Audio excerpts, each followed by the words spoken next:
Sejam bem-vindos à minha casa, meus irmãos. Elevar o nosso pensamento a Deus, agradecendo a oportunidade que nos concede da reunião para o estudo. Agradecer aos bons amigos da espiritualidade que trabalham na Seara do Mestre Jesus a companhia, rogando aos bons amigos que nos auxiliem para que a compreensão se faça ampla, para que nós tenhamos, ao final dos estudos da noite de hoje, melhores reflexões, melhores resoluções para o dia de amanhã. Que a paz do Mestre Jesus inunde os corações de todos nós, que a luz do Mestre se derrame sobre a nossa reunião, o nosso ambiente de trabalho.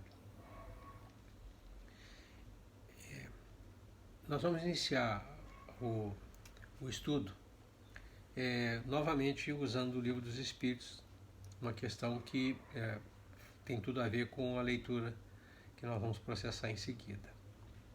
Trata-se da questão 278. Pergunta Kardec ao Espírito: os espíritos das diferentes ordens se acham misturados uns aos outros?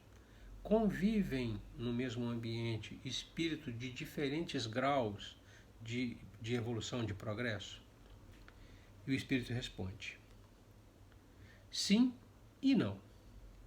Quer dizer, eles se veem, mas se distinguem uns dos outros.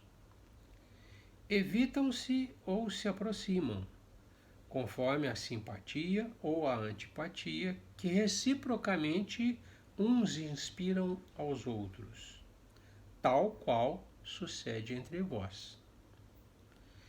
Constituem um mundo do qual o vosso é pálido reflexo. Os da mesma categoria se reúnem por uma espécie de afinidade e formam grupos ou famílias, unidos pelos laços da simpatia e pelos fins a que visam. Os bons, pelo desejo de fazerem o bem. Os maus, pelo de fazerem o mal, pela vergonha de suas faltas e pela necessidade de se acharem entre os que se lhes assemelham. E uma nota de rodapé do Kardec. Tal uma grande cidade, onde os homens de todas as classes e de todas as condições se veem e se encontram, sem se confundirem. Onde as sociedades se formam pela analogia dos gostos. Onde a virtude e o vício se acotovelam sem trocarem palavra. Hoje nós vamos fazer a leitura do capítulo 9, né, que tem por título Irmão Cláudio. Na última leitura, capítulo 8, Encontro de Cultura, vamos lembrar, a senhora Tamburini conduz o Ernesto e a Evelina a uma visita ao Instituto de Ciências do Espírito, deixando os dois aos cuidados do mentor, Irmão Cláudio. Em uma aula do Irmão Cláudio, que foi iniciada com a lembrança dos aspectos físicos da Terra e das particularidades da matéria, né, tal qual nós a conhecemos, Cláudio se deteve nas complexidades da existência física do espírito e suas relações com Deus, o Criador de tudo. De uma forma muito sutil, né, o nosso irmão lançou as bases para a reflexão dos 23 alunos que estavam ali presentes, 25 com a Evelina e o Ernesto, né, sobre reflexão sobre a continuidade da vida após a desencarnação, argumentando que uma obra tão portentosa como aquela que eles podiam ver no plano material, tão portentosa e tão complexa, não poderia se restringir ao plano físico, ao plano da matéria, devendo se estender, por óbvio, né, ao plano espiritual. Então o argumento dele é esse, né? Se o que vocês veem tem essa complexidade, essa magnitude toda, né, por que o plano espiritual estaria desprovido, né, dessas mesmas características? Muito bem. Essa foi a aula, né, do nosso irmão Cláudio. Agora nós vamos ver a conversa que se segue à aula, né? Irmão Cláudio, fim da aula e recomendados pela senhora Tamburini, que não pudera acompanhar a reunião. Fantini e a senhora Serpa se demoraram em companhia do irmão Cláudio, que os recebeu carinhosamente na intimidade. Não residia ali, explicou. O Instituto desdobrava serviços em todo o prédio, ocupando-lhe as dependências. Ainda assim, que os amigos se sentissem convidados para alguns dedos de prosa em casa, onde, junto da esposa, teria prazer em recebê-los. Já que a senhora Tamburini o indicara como sendo um explicador capaz de prestar-lhes informes em torno de problemas que reputavam importantes, punha-se-lhes à disposição para atender no que lhe fosse possível, conquanto se reconhecesse inabilitado a satisfazer como desejaria. Tudo isso era dito cortesmente em recinto enluarado, no jardim da instituição, onde pequenos grupos de estudantes se espalhavam aqui e além. Ladeando mesa fixa, conversava o trio animadamente. Tão grande e tão manifesta a familiaridade em pauta, que nada faria supor estivesse integrando um quadro que não fosse essencialmente terrestre. Em razão disso, não obstante a fisionomia cismativa de Ernesto, exprimindo incerteza e ansiedade, via-se Evelina senhora de si, absolutamente convencida de que se achava num recanto autêntico do mundo que sempre lhe fora habitual. Compreendo que se proponham a saber algo da nova residência, expôs o irmão Cláudio imperturbável, porquanto a irmã Celusa Tamburini notificou que estão ambos despertos no hospital de alguns dias para cá. Sim, é bem isso, confirmou Ernesto, e somos gratos pela atenção que nos dispensa. Professor, interveio a senhora Serpa, confiante. São tantos os comentários absurdos que já ouvimos em nossos poucos dias de contato com o novo meio, que de minha parte estimaria estar informada se dispomos da liberdade de perguntar ao senhor tudo o que nos causa espécie. Claramente, indague em tudo, embora não me veja capaz de a tudo responder. Convocado a exprimir-se pelo olhar percussiente do amigo, volveu Ernesto à palavra. Evelina, quanto me ocorre, tem o espírito dominado por uma questão capital. Isso lhe parecerá talvez uma criancice de doentes mentais, que às vezes temos ambos a impressão de ser. Mas temos escutado, em circunstâncias diversas, a afirmativa de que somos mortos em recuperação num ambiente que não mais pertence aos homens de carne e osso. A princípio, rimo-nos francamente, categorizando isso à conta de grossa tolice. Entretanto, as opiniões se avolumam. A própria senhora Tamburini está certa de que já cruzamos as fronteiras da morte, como quem vara uma noite de sono. Que nos diz a isso, professor? Irmão Cláudio esboçou significativa expressão facial, em que a admiração se misturava à piedade, e obtemperou sem cerimônia. estarão vocês em condições de acreditar em minha palavra se lhes ratificar, se confirmar a notícia de que respiramos em plena esfera espiritual? Mas, professor, clamou Evelina lívida. Entendo, certificou ele sorrindo. A senhora, muito mais que o nosso irmão Ernesto, opõe firme recusa mental à verdade, à vista de suas convicções religiosas, louváveis, mas provisórias. Convicções que jazem solidamente estruturadas em seu espírito.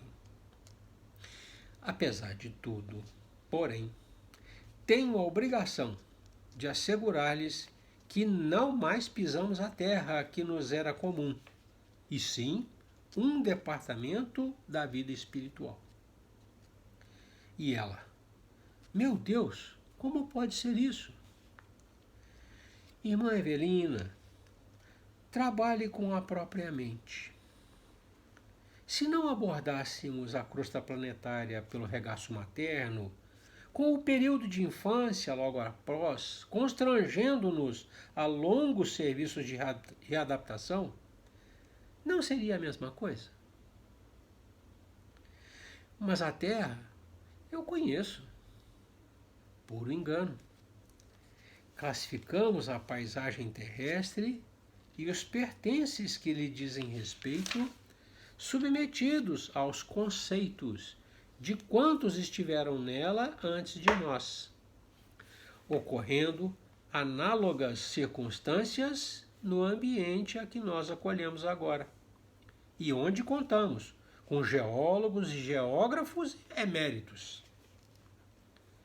Na realidade, porém, tanto lá quanto aqui, conhecemos na essência muito pouco acerca do meio em que vivemos. Em suma, analisamos e reanalisamos coisas e princípios que já encontramos feitos. Entretanto, volta ela, entretanto no mundo, como entendemos o mundo, guardamos a certeza de permanecer sobre bases de matéria sólida. Irmã Evelina, quem lhe disse que não moramos lá na arena terrestre, detidos igualmente num certo grau da escala de impressão do nosso espírito eterno? Qualquer aprendiz de ciência elementar no planeta não desconhece que a chamada matéria densa não é senão a energia radiante condensada. Em última análise, chegaremos a saber que a matéria é luz coagulada, substância divina que nos sugere a onipresença de Deus. O senhor quer afirmar mesmo que não estamos domiciliados no plano físico? Voltou Fantine a manifestar-se. Chame-se a este mundo em que existimos neste momento outra vida, outro lado, região extrafísica ou esfera do espírito. Estamos num centro de atividade tão material quanto aquele em que se movimentam os homens, nossos irmãos ainda encarnados, condicionados ao tipo de impressões que ainda lhes governam quase de todo os recursos sensoriais. O mundo terrestre é aquilo que o pensamento do homem faz dele. Aqui é a mesma coisa. A matéria se resume à energia. Cá e lá, o que se vê é a projeção temporária de nossas criações mentais. Então, morrer, qual a novidade em torno disso? Qual o maior interesse em nos reconhecermos redivivos, ainda vivos? As incógnitas da vida exterior, com os desafios delas resultantes, são as mesmas. Entretanto, Se a criatura aspira efetivamente a realizar uma tomada de contas, encontra neste novo mundo surpresas muito fascinantes no estudo e redescoberta de si mesma. Somos, cada um de nós, um astro de inteligência a perquirir e a aperfeiçoar por nós próprios. Ernesto sustentou o interrogatório. Todos os mortos estarão em todos os lugares da Terra em condições idênticas às nossas? Impossível. Revejamos superficialmente a humanidade encarnada, diz o irmão Cláudio.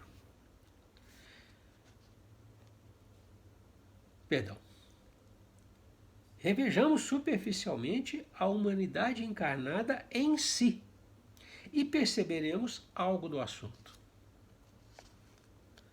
Contamos na Terra, de onde somos egressos, milhões de pessoas sensatas e espiritualmente desequilibradas, sadias e enfermas, instruídas e ignorantes, relativamente sublimadas e outras tantas ainda excessivamente animalizadas, confiantes e descrentes, amadurecidas na evolução ou iniciantes nela. Impraticável categorizá-las depois da morte, segundo um critério exclusivo. Cada qual estará em seu grupo, e cada grupo em sua comunidade ou faixa de afinidades. Nada fácil padronizar as situações dos espíritos desencarnados.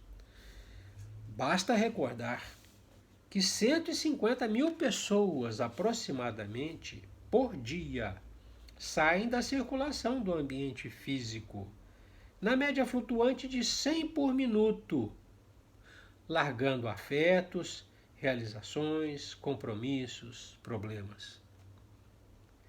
Ora, todos são filhos de Deus e recebem de Deus atenções e providências análogas do ponto de vista do amor com que somos envolvidos na criação, embora diversas nos modos múltiplos em que se exprimem. Razoável reconhecer que por muito se enfeitem externamente com as honras que lhes são prestadas pelos entes queridos, quando se despedem do mundo, os homens, quaisquer que sejam, chegam aqui como são. Porque hajam desencarnado, o louco não adquire o juízo de um dia para o outro, e nem o ignorante obtém sabedoria por osmose. Depois da morte, somos o que fizemos de nós na realidade interna e colocamos-nos em lugar compatível com as possibilidades de recuperação ou com as oportunidades de serviço que venhamos a demonstrar. Estamos diante de um trabalho imenso, anotou Fantini espantado. Sim.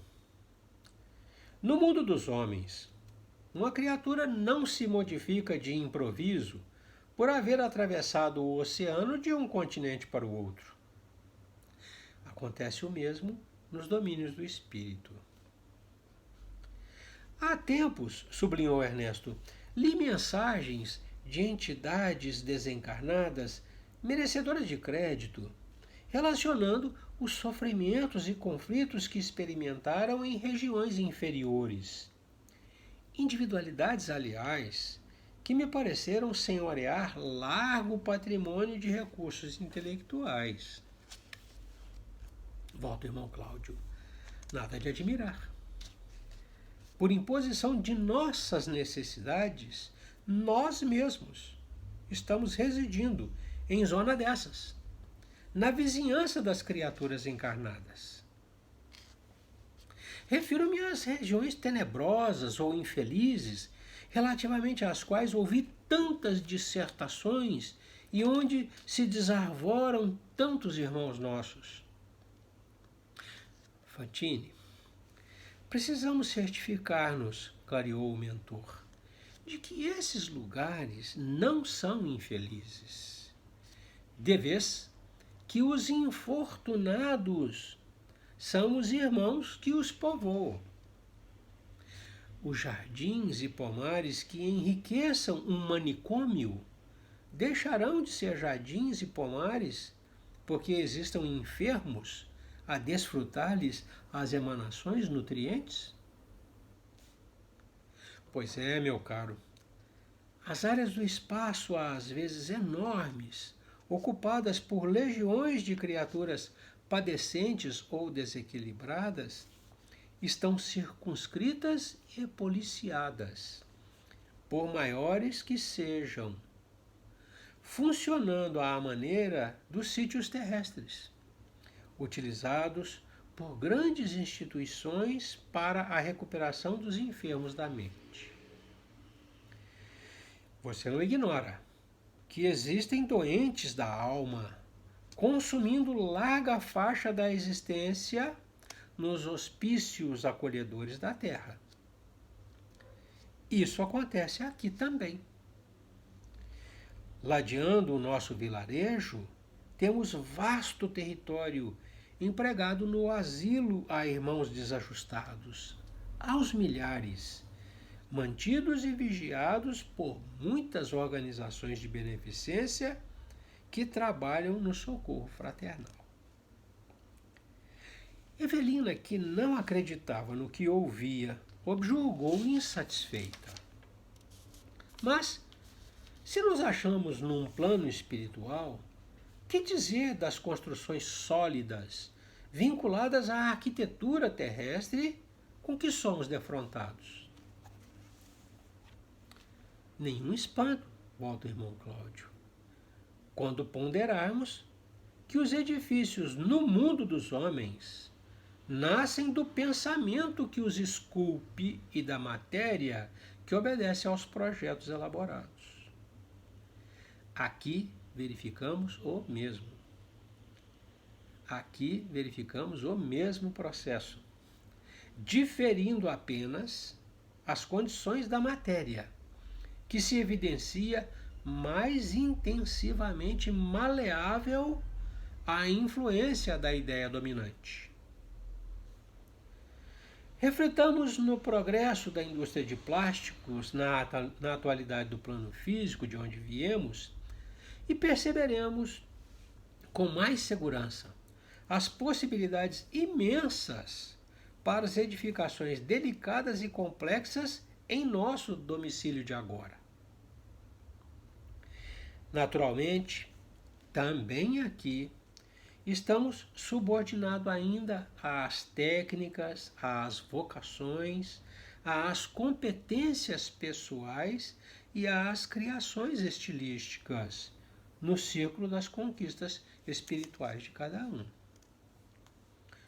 O arquiteto que planeia uma casa e o obreiro que lhe cumpre as ordens não servirão de imediato em lugar do diretor da manufatura de tecidos e do operário que lhe atende às determinações.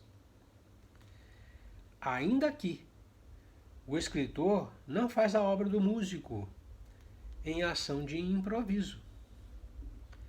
Somos criaturas em evolução, sem havermos atingido ainda a posição de gênios polimorfos, apesar de esses gênios existirem igualmente aqui.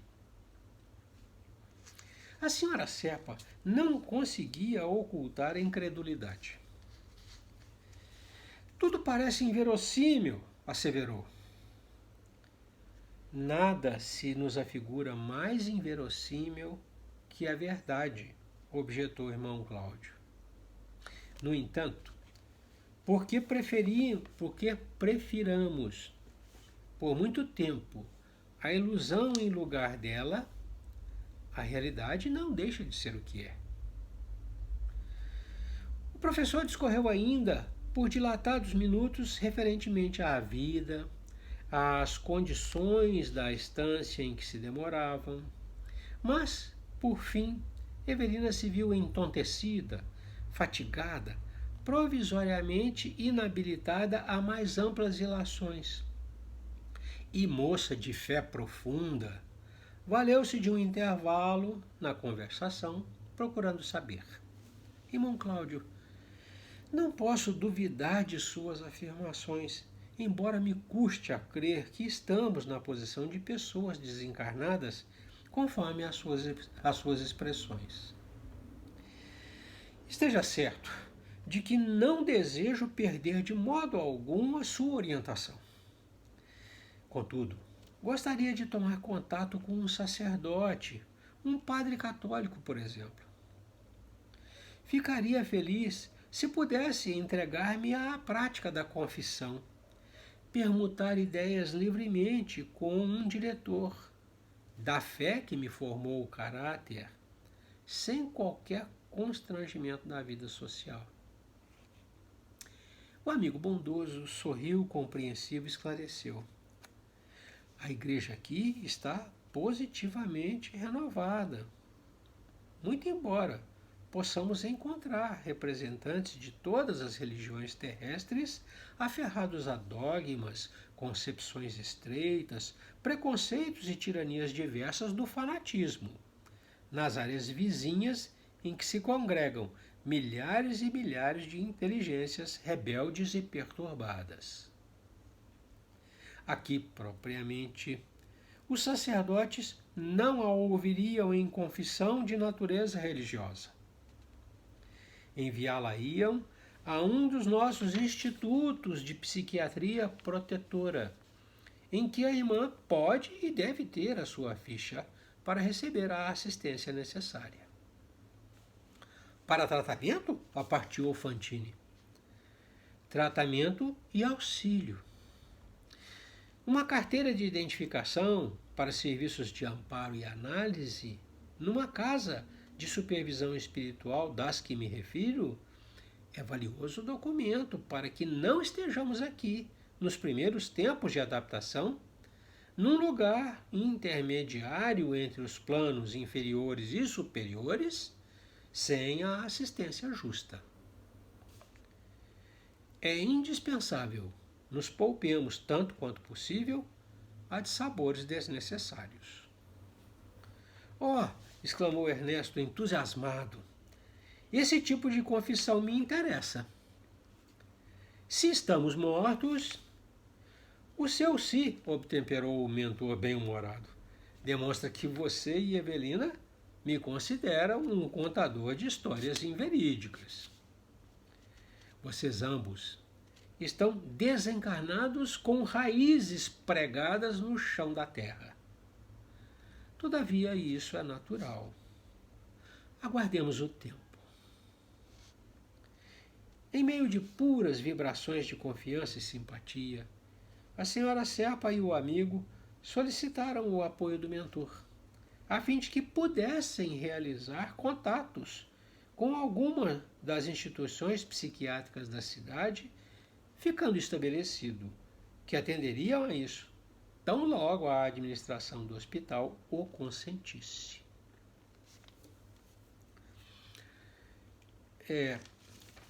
O capítulo 9, ele tem como 8, ele tem um sem número de pontos passíveis de abordagem longa, né?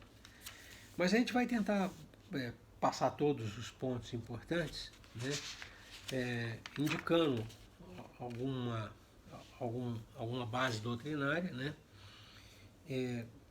Para que a gente consiga extrair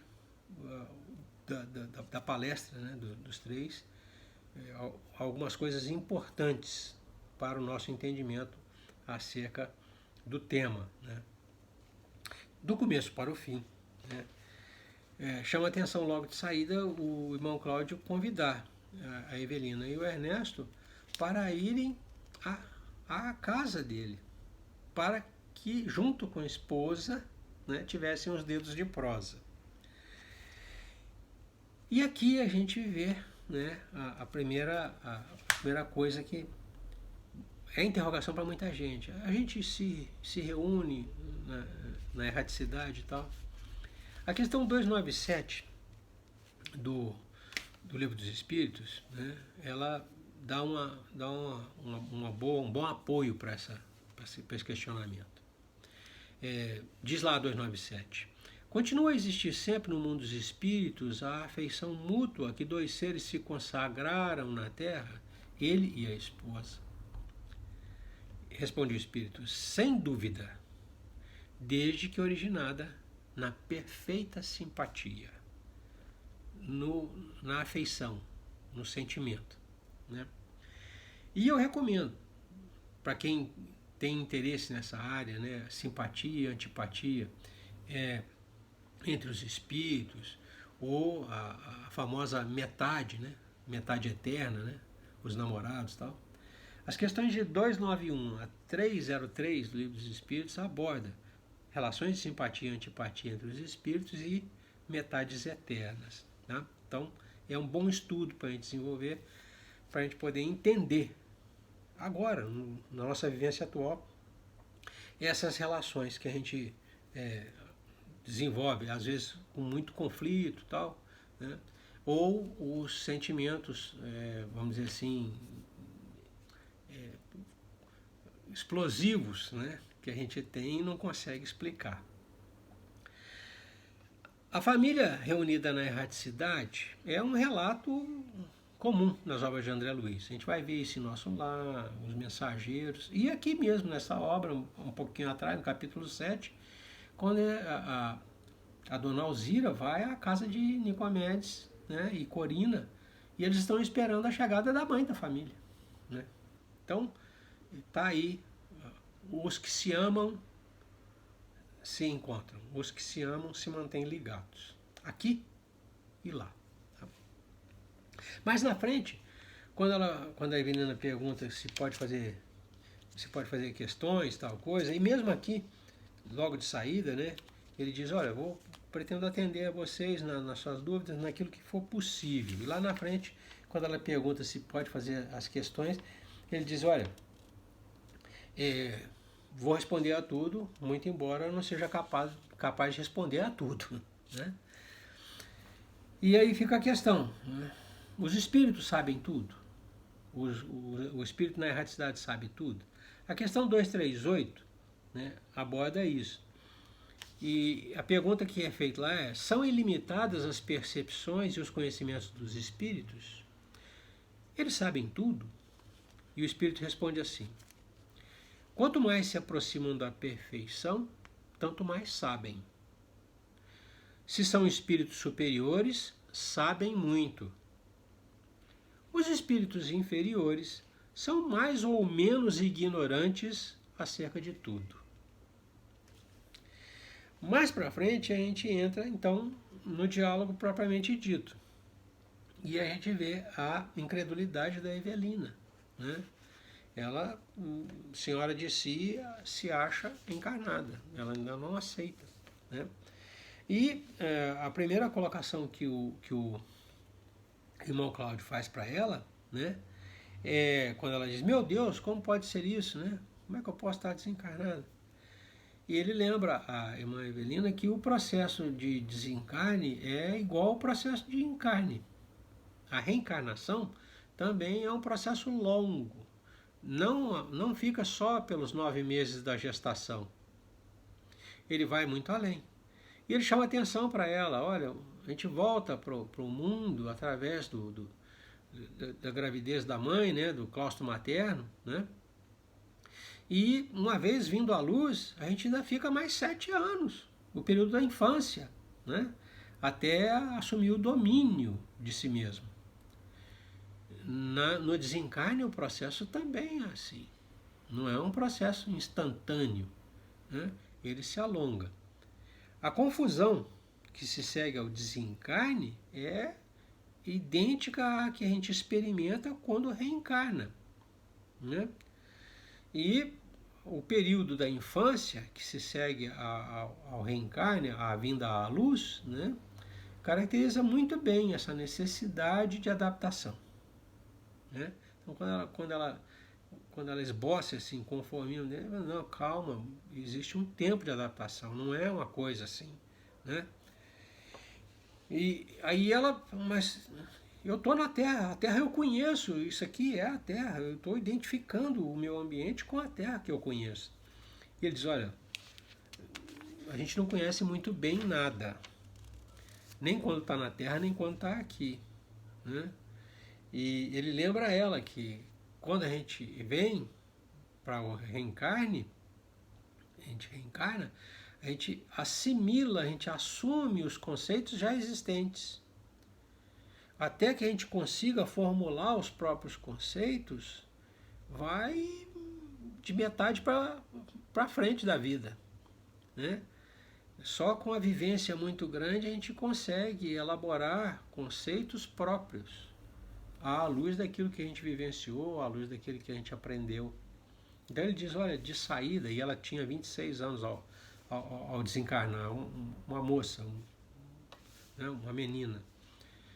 Ele diz, olha, a gente acha que conhece, mas uma parcela muito grande do que a gente conhece é conceito recebido. Se veio viciado, você já aprendeu errado, né? Então, essa segunda colocação é importante, inclusive para nós, né? A primeira grande limitação que a gente tem para o conhecimento é o fato de a gente aprender inicialmente assimilando o conceito dos outros, que vem da boca dos outros, né? São conceitos já estabelecidos acerca de coisas que já estão feitas, né? E só muito mais tarde, né, a gente vai conseguir evoluir para os conceitos próprios. Isso aqueles que não se acomodam à vida em cima dos conceitos que recebeu. Aqueles que mantêm acesa a chama, né, a interrogação permanente, a reflexão permanente, esses mudam de lugar. Os que aceitam o conceito morrem com os conceitos que assimilaram, né? Que é mais ou menos o que está acontecendo com a Evelina, né? Ela não saiu dos conceitos que recebeu.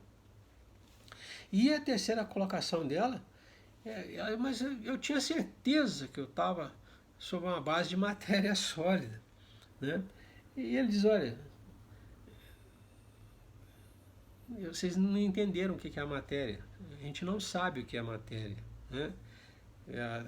Existem inúmeras abordagens, mas em essência tudo se resume em energia. E ele caracteriza como a matéria como sendo a luz coagulada, né? Como sendo substância divina que nos sugere a onipresença de Deus. Quer dizer, todos os conceitos que a gente tem acerca da matéria estão muito longe desse conceito que ele coloca para nós aqui. Então, quando ela diz, mas eu tinha certeza. Desculpem. Ele diz, olha, na base de toda a análise encontra-se o acervo de cada um, né, que guia as impressões. Então, aquilo que você tem de experiência acumulada guia as suas impressões, suas análises, a sua maneira de ver a coisa. Isso é lá, no plano físico, e isso é aqui, né, no plano espiritual. Porque as pessoas não mudam por desencarnarem. Elas se mantêm na sua essência. O espírito continua com o seu conhecimento, com a sua vivência, com os seus sentimentos, continua exatamente igual.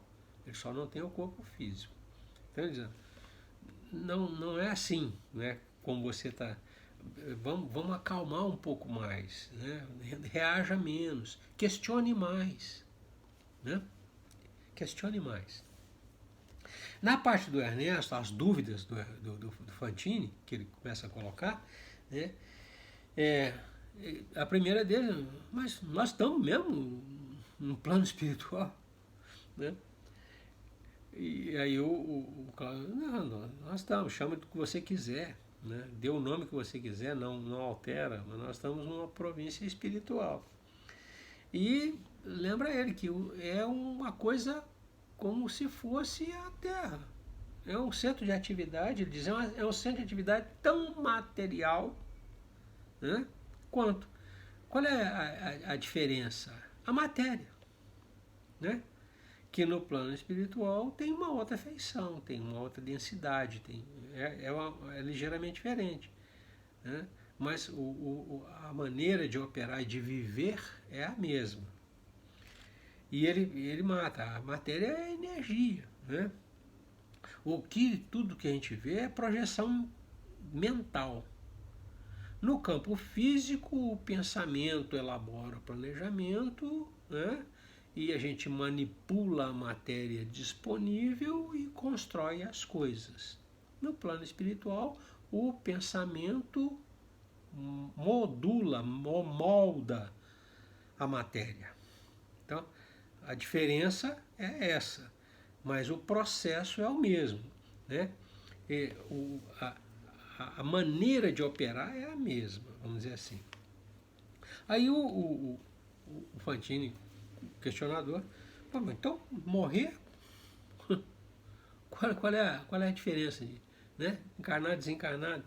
Qual é o maior interesse, né, que a gente pode extrair de se reconhecer ainda vivo no plano espiritual? E aí o mentor diz para ele, olha, no campo externo não muda nada. Você vai continuar trabalhando como se você estivesse encarnado. Você vai continuar procedendo como se você estivesse encarnado. Agora, no campo íntimo, interiormente falando, né, o desencarne abre a possibilidade de você tomar contato de volta com tudo que você é, todas as vivências anteriores. O desencarne amplia a possibilidade de acesso ao campo das experiências, para além da última experiência que você viveu. Você vai muito além, né? E permite para você uma autocrítica mais profunda, mais dilatada. Então, tomando conhecimento de você, além do que você tinha consciência, tudo o mais que você já fez, permite que você consiga fazer uma autoavaliação, uma autocrítica muito maior, muito mais profunda. E a terceira questão que ele coloca, né, é acerca da posição dos espíritos na erraticidade. Eles todos os mortos estarão como nós, assim, assistidos como nós, todos os mortos estarão em todos os lugares da Terra em condições idênticas a nós. E aí ele diz, olha, não é bem assim. Se no mundo você tem extremos, e ele começa a colocar esses extremos, né? Você tem pessoas sensatas e desequilibradas, doentes e sadias, né? Aqui também. Se lá, né, as criaturas se reúnem de uma determinada maneira, aqui também. Então ele coloca, olha, cada qual estará em seu grupo. Então, na Terra é assim, os nossos grupos, as afinidades, os interesses comuns, os espíritos na erraticidade, os grupos, afinidades, interesses comuns, né?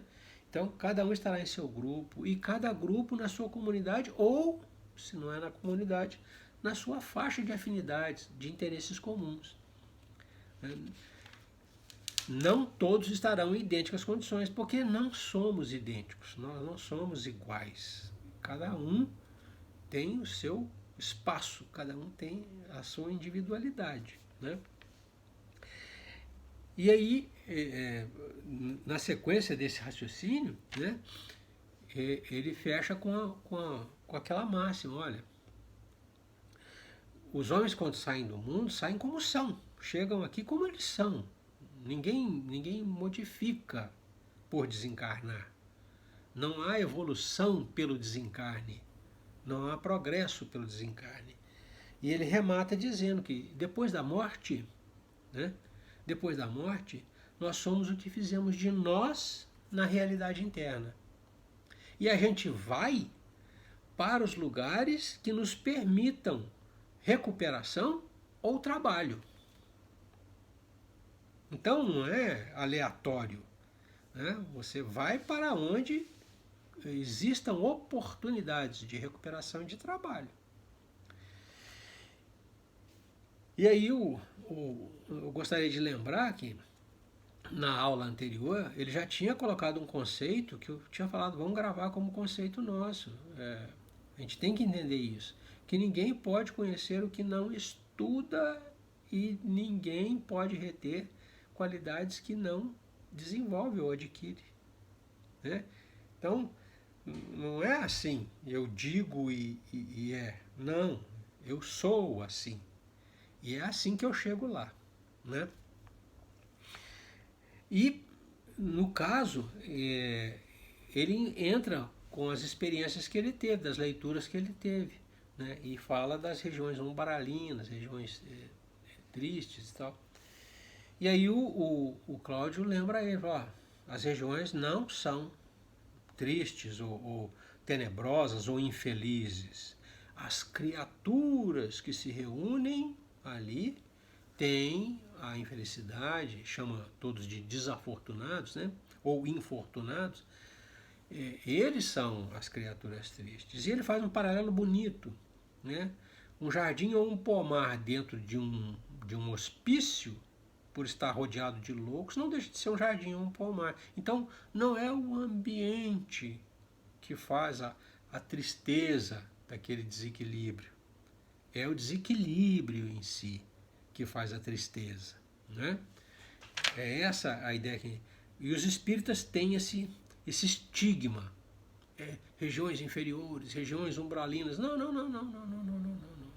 As criaturas que se reúnem em uma determinada área têm interesses em comum. Se elas são tristonhas, se elas são... São elas, não é a área, né? Não existe céu, inferno, paraíso, não é assim que funciona, né? Então as criaturas se reúnem. E aí ele diz, olha, existem enormes sítios, né, onde essas criaturas são reunidas para serem assistidas. Ele cria ele cria uma ideia bacana para nós. Ele diz assim, ó, esses lugares não são infelizes. Infortunados são os irmãos que os povoam. Esses lugares funcionam como grandes manicômios, grandes hospícios, são desequilibrados no sentimento, no pensamento, né? E eles ficam circunscritos, policiados, né? E assistidos. Nenhum deles está lá largado. Grandes instituições beneficentes cuidam para que tudo fique bem. Por fim, tem as evidências que Evelina levanta, né? A arquitetura, tal. E aí o irmão lembra ela, fala, os arquitetos que estavam na Terra são os mesmos que estão aqui. Os pedreiros que estavam na Terra são os mesmos que estão aqui. E eles fazem conforme faziam, né? A técnica, a vocação, é tudo a mesma coisa. Aquelas criaturas estavam encarnadas e estão desencarnadas, só mudaram o corpo físico, tiraram o corpo físico. Mas continua a mesma coisa. Então a arquitetura é a mesma? É. O arquiteto é o mesmo. O pedreiro é o mesmo. O carpinteiro é o mesmo. Ele vai construir do mesmo jeito? Vai construir do mesmo jeito. E essa é a técnica dele, né? E aí no finalzinho, ela pede o padre, né? Ela é muito fervorosa no catolicismo, pede o padre.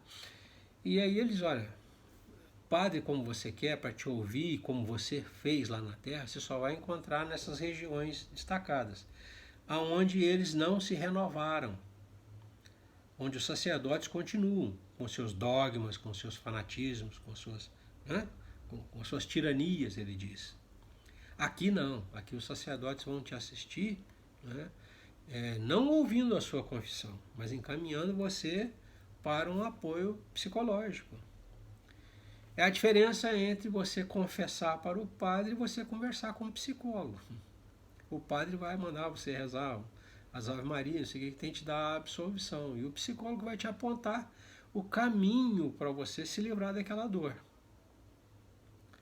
Aqui, diz ele, você vai ser assistida desse jeito. Você vai entender o porquê que você sofre e o caminho que você pode percorrer para se livrar da dor. Bom, Das informações de Cláudio, e aí eu encerro, né, ele delimita o lugar em que eles estão. Então aquele hospital está situado nas cercanias da Terra, ele diz, nós estamos numa área, né, próxima da Terra, né, próximo do nosso ambiente material, e num estágio, numa posição intermediária entre os inferiores e os superiores. Tá? Muito bem. Por fim, ele diz para eles, em alerta, né? Vocês são dois desencarnados com raízes na Terra. Enquanto vocês permanecerem com as raízes fincadas lá, vocês vão continuar com essa percepção material assim, desse jeito, né? E aí ele remata: aguardemos o tempo, né? Lá também o tempo tem uma função importante de colocar cada coisa no seu lugar, como é aqui para nós, né? Esclarecer as coisas, colocar cada coisa no seu lugar. Bom, nós encerramos o capítulo 9, que comportava pelo menos mais um tempo, já explodiu, né? E voltamos na outra semana, né, no prosseguimento da nossa história. Os nossos irmãos fiquem à vontade, né, o chat está aberto e qualquer dúvida, fiquem à vontade, para nós é sempre um prazer trocar ideias, somar. Né? Nós vamos encerrando o nosso estudo, agradecidos pela luz que os irmãos verteram sobre nós, nos permitindo um entendimento mais amplo, rogando aos bons amigos que nos inspirem para que as boas reflexões sejam de fácil aplicação e nós consigamos identificar com facilidade e clareza os grandes objetivos que ainda aguardam por nós. Que a paz do Mestre Jesus inunde os corações de todos, que a luz do Mestre se derrame sobre o nosso caminho, iluminando a nossa caminhada. Paz e luz. Que Deus os abençoe.